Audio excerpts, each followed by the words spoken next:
నా పేరు జాదవ్ అంబదాస్. మీరేమిటోళ్ళు.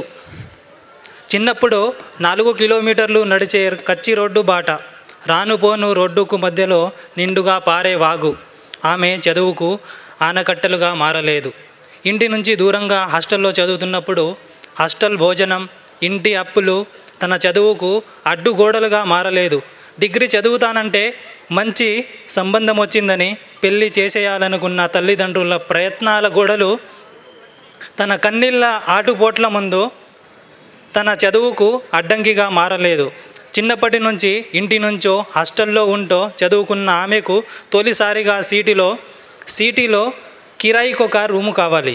ఎన్నో కష్టాలను దాటుకుంటూ వచ్చిన చివరికి కిరాయికొక రూము కావాలి.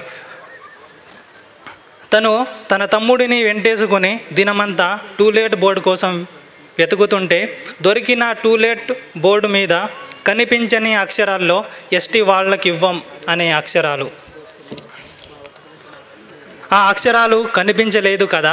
అంకుల్ రూమ్ ఉందా అని అడిగినందుకు ఆత్మగౌరవానికి మీరేమిటోళ్ళు అనే కత్తిపోటు బహుమానం.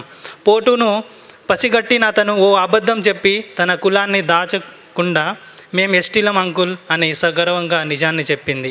ఏమో మళ్ళీ కర్నూలుకిచ్చినట్టు శాపమిస్తాడేమోనని భయం. మీకు ఇవ్వలేం అమ్మా, మీరు మాంసం తింటారు, మీకు మాకు పడదు అంటూ అంకుల్ ఫోను కాదు మనిషిగా ఆమె హృదయాన్ని కట్ చేశాడు.